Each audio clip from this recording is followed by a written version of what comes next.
meine Lieben und ganz herzlich willkommen zu einem neuen Video von mir. Heute gibt es, ihr habt es schon gelesen, ein Video zu unserer Kreissaal oder zu meiner Kreissaal und Kliniktasche für unser zweites Mäuschen, unser Babymädchen gehen. In der ersten Schwangerschaft fragt man sich natürlich so, was muss ich alles mitnehmen, was brauche ich? Ich finde, so ein paar Sachen sind auch sehr individuell. Der eine braucht ein bisschen mehr, möchte ein bisschen mehr mitnehmen, der andere ein bisschen weniger. Es kommt natürlich auch darauf an, wie man gebären möchte.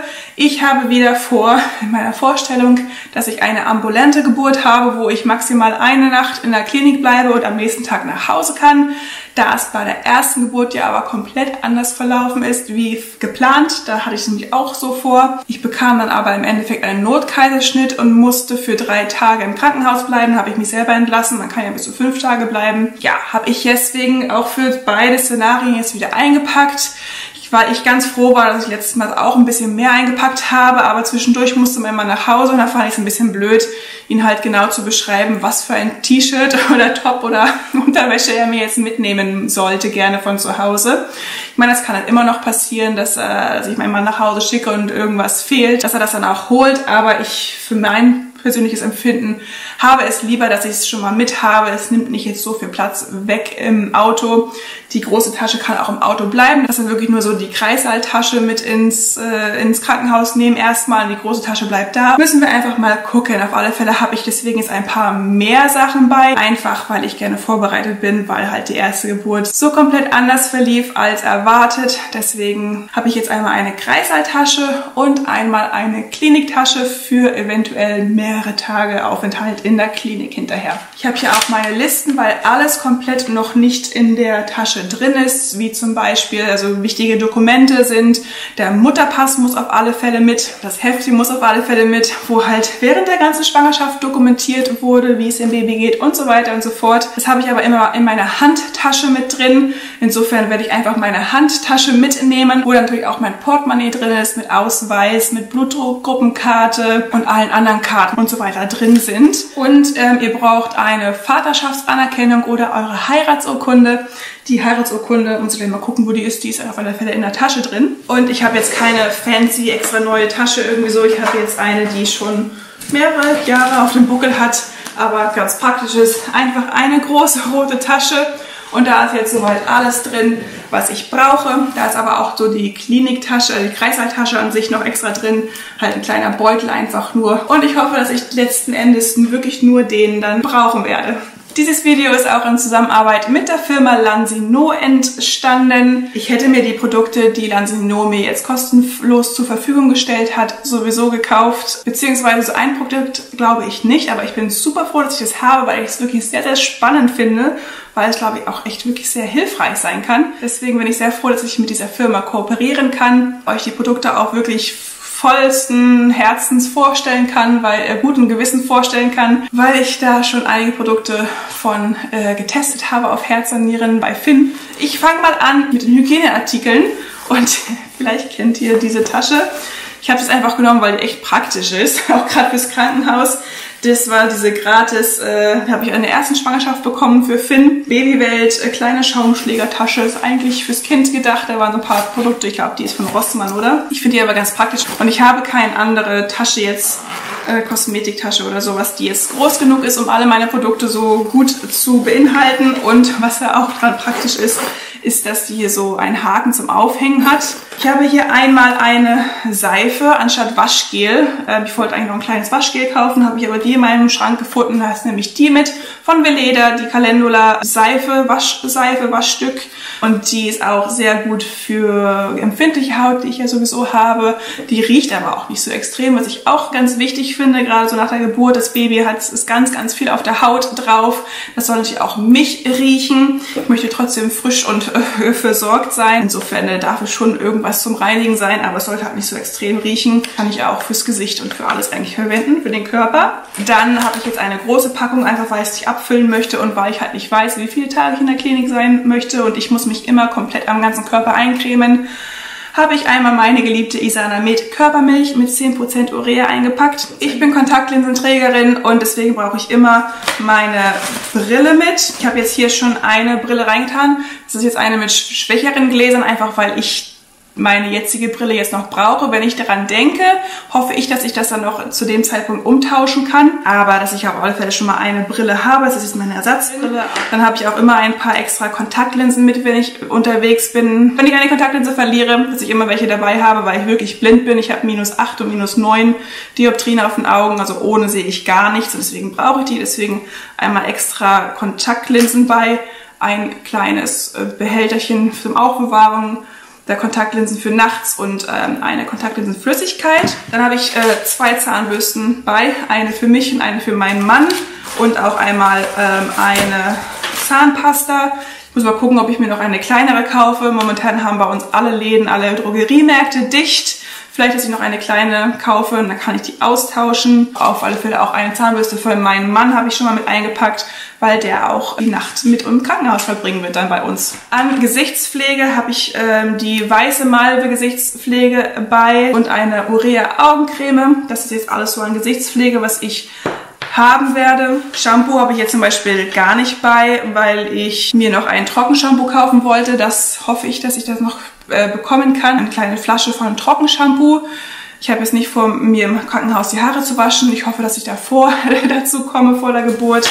Und dann mache ich es einfach, wenn ich zu Hause bin. Ich habe Wattepads bei und einmal eine Bioderma mit Zellenwasser zum Abschminken, falls ich nicht zum Duschen oder Waschen komme, dass ich mich trotzdem einmal ganz kurz frisch machen kann. Dann habe ich Haarbänder bei, auch ganz wichtig, falls irgendwie meins kaputt geht oder so, dass man halt, ich glaube sowieso, dass ich es wie letztes Mal machen werde, dass ich mir einen Flechtzopf machen werde, der dann auch die ganze Zeit in meinen Haaren bleiben kann. Der hält sich auch über Tage und sieht ganz gut aus. Aber ja, auf alle Fälle Haarbänder müssen immer mit rein. Ein paar Q-Tips habe ich bei.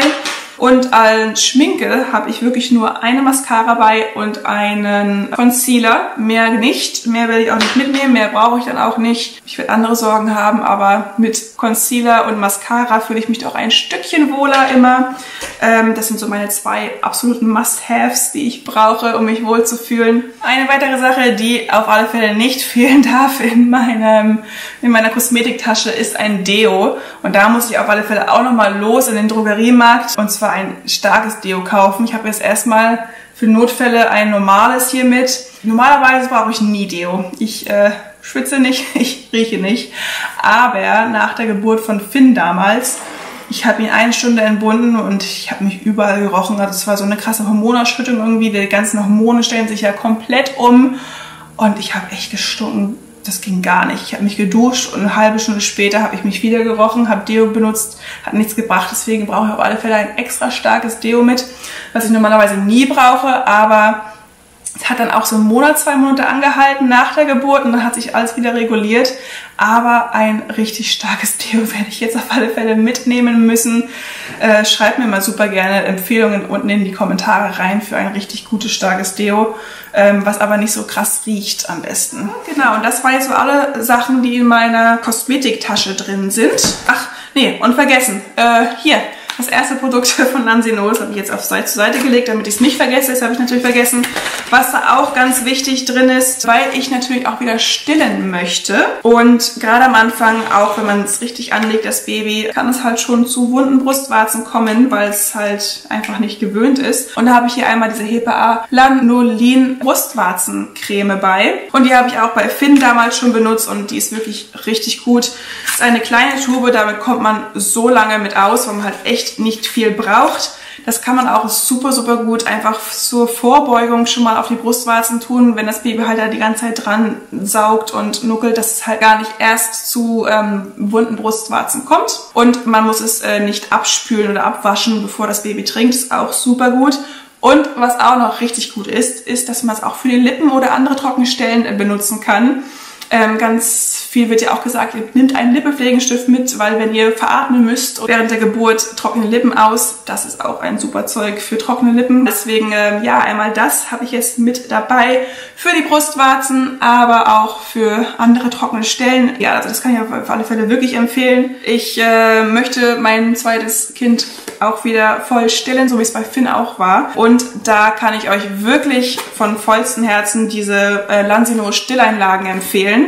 Das sind wirklich meiner Meinung nach die besten Stellenlagen, die mit auf dem Markt sind. Die sind super schön weich, sind sehr angenehm zu tragen und saugen vor allen Dingen auch echt viel auf, ohne dass sie sich nass anfühlen. Da werde ich mir auch einfach mal 2 jetzt noch mit einpacken. Die sind immer einzeln verpackt. Bisschen viel Plastikmüll, aber für unterwegs super praktisch. Und die haben hinten dran einen Klebestreifen, der wirklich nicht verrutscht. Ich habe viele Stellenlagen getestet bei Finn und muss wirklich sagen, dass die schönsten und angenehmsten sind, auch von der Form her. Da zeichnet sich nichts ab durch ein BH oder so.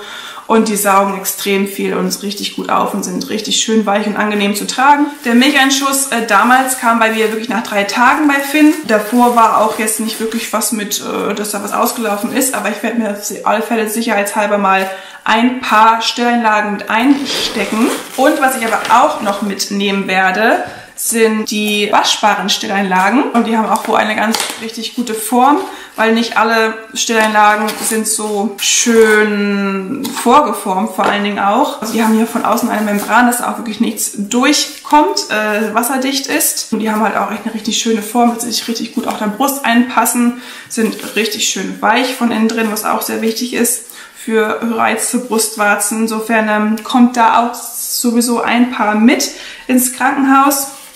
Kommt halt super praktisch in der Tasche, da kann man die auch mit waschen später. So, dann habe ich hier ein Beutelchen, was eigentlich so meine Kliniktasche ist. Und da habe ich einmal ein Wechselset für mich drin. Und zwar habe ich 2-mal Unterwäsche mit dabei und nochmal ein extra Still-BH, ganz einfach, so ein Bustier-BH. Man bekommt natürlich auch diese schönen Netzschlüpper mit vom Krankenhaus. Insofern kann man die dann auch noch verwenden. Ich hatte die aber damals gar nicht so richtig verwendet, weil nach dem Kaiserschnitt habe ich nicht so viel geblutet, konnte eigentlich gleich meine normale Unterwäsche wieder tragen. Ein ganz einfaches Top. Ich werde Mitte Juli entbinden, insofern ist das, glaube ich, komplett ausreichend.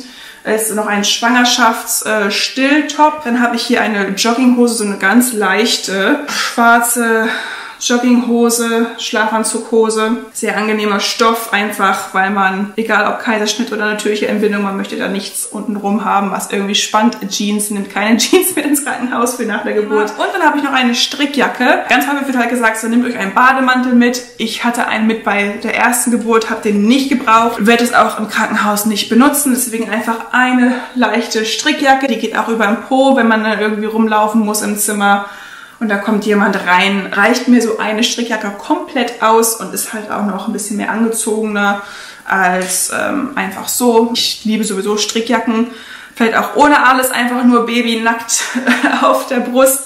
Strickjacke drüber, da kann man sich dann so einkuscheln und das war's. Mehr braucht man gar nicht. Insofern, ja, das ist so mein Paket zum Nachhausegehen oder zum Wechseln in der Klinik. Ja. Und ein paar dicke Socken, weil man einfach sagt, man muss warme Füße behalten. Ich glaube, Mitte Juli wird es okay sein ohne, aber ich habe es einfach mal eingepackt. Und dann habe ich 2 Nachhausegeh-Sets für Babymäuschen dann eingepackt, weil ich mich nicht entscheiden konnte und weil ich dann auch nicht weiß genau, wie warm es dann sein wird, wie groß ist sie, wie klein ist sie, was gefällt mir zu dem Zeitpunkt besser.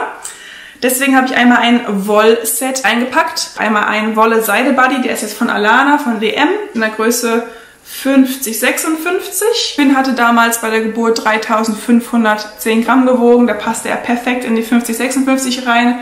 Insofern denke ich mir, das wird bei ihr hoffentlich nicht anders sein. Und dann nehme ich einen Wollstrampler mit Reißverschluss. Ich finde ihn total niedlich hier mit dem Muster drauf.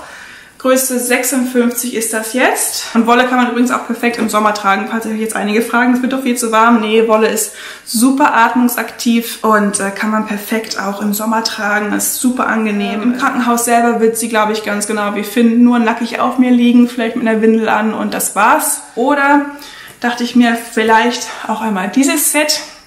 Ein Kurzarm-Buddy in der Größe 50-56 mit so einem super süßen Schmetterling drauf. Und ein 50-56er Strampler. Also mal schauen, da muss ich mich dann spontan dazu entscheiden, was sie denn dann anziehen wird. Und dann habe ich noch extra ein Spucktuch mitgenommen, einfach weil man es auch immer gebrauchen kann. Und dann habe ich 2 Paar Mützchen mitgenommen. Und zwar einmal diese Mütze. Die ist von Cosilan, das ist eine Wolle-Seide-Mütze, so eine ganz kleine, weil Neugeborene auch im Sommer müssen sie kleine Mützchen tragen. Dann habe ich immer so ein Häubchen, finde ich richtig niedlich. Passt jetzt nicht unbedingt zum Outfit zu, aber das ist mir dann auch egal. Und dann habe ich eine etwas dickere von Disana, eine blaue Mütze. Wenn es dann doch irgendwie ein bisschen frischer sein sollte, kann ich mich dann zwischen den beiden entscheiden. Genau, also das wäre einmal hier das Set für mich und einmal das Set für Baby, was mit in die Kreissaaltasche kommt. Dann, falls die Geburt doch anders verlaufen sollte als geplant, falls ich doch länger in der Klinik bleiben muss wegen erneuten Kaiserschnitt oder anderen Komplikationen, habe ich in der großen Tasche hier noch ein paar andere Sachen mitgenommen. Für mich, aber auch für Mäuschen und auch für meinen Mann. Und zwar habe ich für mich dann nochmal eine extra Jogginghose mit eingepackt. Ein Stilltop, ist super angenehm zu tragen und auch sehr gut zum Stillen und man ist halt ein bisschen angezogener. Ja, und was sich als sehr, sehr gut erwiesen hat bei mir im Krankenhaus, gerade wenn es halt so warm ist, man sagt ja ganz häufig irgendwelche Shirts zum Knöpfen oder sowas, fand ich jetzt überhaupt gar nicht praktisch. Und die eine Hebamme meinte halt zu mir damals, haben Sie nicht irgendwelche Spaghetti-Träger-Tops? Die kann man nämlich einfach anziehen und das kann man einfach super einfach runterziehen über die Brust. Dann ist man irgendwie noch angezogen, kann man es einfach über die Brust ziehen und dann hinterher wieder hochziehen. Deswegen habe ich die damals schon als super Tipp empfunden von der Hebamme jetzt und habe jetzt nochmal 3 extra Tops mitgenommen. Das sind halt ganz normale Spaghetti-Träger-Tops, die kann man halt wirklich ganz einfach runter und hochziehen, auch später für zu Hause zum Stillen super geeignet. Nochmal 2 extra Paar Socken und nochmal ein extra Still-BH. Und dann kommen hier noch, die hatte ich dann noch nicht gewaschen, da muss ich noch unbedingt reintun, nochmal extra 3 oder 4 Paar Unterhosen mit rein. Genau, aber das sind nochmal extra Klamotten, die ich hoffentlich nicht brauchen werde, aber für den Fall der Fälle habe ich schon mal so die Sachen, die ich gerne haben möchte und muss meinen Mann hinterher nicht mal losschicken. Dann habe ich nämlich auch ein Set für meinen Mann mit dabei, ganz einfach aus einer Boxershorts und einem T-Shirt, dass er sich dann auch frisch machen kann. Auch ein extra Handtuch werde ich mitnehmen. Wir bekommen da zwar Handtücher gestellt, aber nicht so viele und für meinen Mann eigentlich nicht. Deswegen nochmal extra ein Handtuch mit dabei und nochmal ein extra Bekleidungsset. Das ist jetzt ein Buddy, ein Langarm-Buddy, so ein Wickel-Buddy, eine Hose, eine passende Hose dazu mit Füßchen und ein Wickel-Shirt. Das nochmal als extra Bekleidungsset. Dann hat sie also 3 Paar mit und nochmal ein extra Spucktuch. Und das wird dann auch ausreichen, so an Klamotten für mich, für meinen Mann und für Baby. Was ich jetzt noch extra mitbekommen habe von Nansino, was ich sehr, sehr spannend finde und auch sehr hilfreich, ist ein kleines Stillkissen. So schaut's aus. Fand ich super interessant.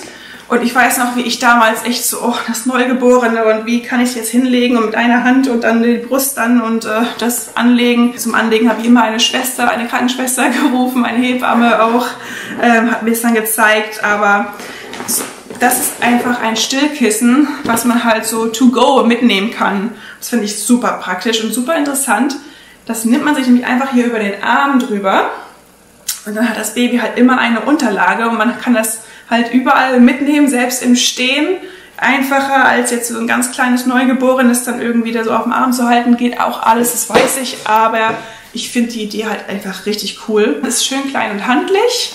Insofern kommt das auf alle Fälle auch mit in meine Kliniktasche rein und ich bin mal gespannt, wie ich damit zurechtkomme. Wenn wir dann nur eine Nacht sind, dann werde ich es nicht brauchen, dann geht das alles so. Aber wenn wir doch ein paar mehr Tage in der Klinik sind, ist das, glaube ich, schon richtig, richtig cool. Und ich weiß auch, ich kenne auch andere Mamas, die ihre riesen Stillkissen damit haben, weil sie meinten, das ist viel einfacher. Aber ich glaube, so ein kleines, handliches ist richtig praktisch. Deswegen, genau, kommt das auch mit in meine Kliniktasche rein. Was auch noch mitkommen wird in die Kliniktasche, ist eine Decke. Und da habe ich jetzt hier eine Wolldecke, das ist 100% Schurwolle von Disana jetzt. Einfach auch, ja, um das Baby einzuwickeln im Krankenhaus schon, um bei mir zu haben, weil es auch ein bisschen kühler im Zimmer wird. Und aber auch, um nach Hause fahren zu können damit, weil wir werden keine Einschlagdecke in die Babyschale reintun, sondern einfach die Decke jetzt so oben drüber liegen haben und dass sie dann sich da schön einkuscheln kann. Ich meine, es ist Mitte Juli, es kann sein, dass es 40 Grad wird und dass sie das irgendwie gar nicht braucht und ein Mulltuch ausreichen wird. Aber ja, die Wolldecke kommt auf alle Fälle auch mit ins Krankenhaus Was jetzt noch nicht in meiner Tasche drin ist, was auf alle Fälle aber auch noch mitkommt, ich habe nämlich meinen schlauen Zettel, den werde ich mir oben auf die Tasche rauflegen, dass ich das dann zum Schluss noch einpacken kann, ist natürlich, also mein Handy, das ist sowieso klar, ist in der Handtasche auch mit drin, aber das Ladekabel auch, meine Kamera kommt mit Ladekabel, eventuell unsere wirkliche Fotokamera noch mit, die aufgeladen ist, mit einer vollen Speicherkarte, dass wir echt schöne Erstlingsfotos auch machen können. Wir werden keinen Fotografen in der Klinik jetzt selber engagieren. Ich glaube, das wird bei uns gar nicht angeboten. Ja, das kann mein Mann dann wieder schöne Fotos machen von uns. Und dann kommen noch Snacks mit rein. Für mich und meinen Mann auch. Einige sagen auch, das braucht ihr alles nicht, das brauche ich alles nicht. Aber bei uns war es so, die Geburt hat sehr lange gedauert. Die ganze Nacht über und alles hatte zu, das war auch Wochenende. Insofern hatte die Cafeteria auch zu und ja, das war echt nicht so geil. Deswegen war ich damals schon sehr froh, dass ich was mit hatte. Ich werde auf alle Fälle Traubenzucker einpacken. Ganz wichtig für extra Energie während der Geburt, wenn man extra Energieschübe braucht. Ich werde 2 Flaschen von so einem Sportdrink einpacken, dass man was anderes als Wasser hat, weil in der Klinik bekomme ich Wasser, so viel ich will, aber halt nicht irgendwelche Sportdrinks oder sowas. Das ist auch nochmal extra für Energie aufwecken. Für meinen Mann werde ich auch einen Energy Drink damit reinpacken und dann werde ich noch Müsli-Riegel mit einstecken, vielleicht noch 2 Bananen für uns. Kommt dann aber ganz zum Schluss alles mit rein. Noch extra Knabberzeug. Einfach, dass man es da hat, man weiß nicht, wie lange das dauert. Und ich brauchte das damals auf alle Fälle. Vor allen Dingen auch für meinen Mann, weil der halt dann die ganze Zeit auch bei mir war. Die Geburt hat 27 Stunden gedauert und dann Notkaiserschnitt und dann war es Wochenende. Insofern ja, waren wir sehr froh, dass wir da auch was bei hatten. Das waren jetzt so alle Sachen, an die ich gedacht habe, die unbedingt mit müssen in die Kliniktasche. Ja, ich verlinke euch auch mal alles wieder in der Infobox unten. Schaut da super gerne mal vorbei. Ja, und ansonsten wünsche ich allen Schwangeren noch eine schöne Restschwangerschaft, eine tolle Geburt. Ihr schafft das und dann ja, sehen wir uns im nächsten Video wieder. Bis dann, meine Lieben. Tschüss!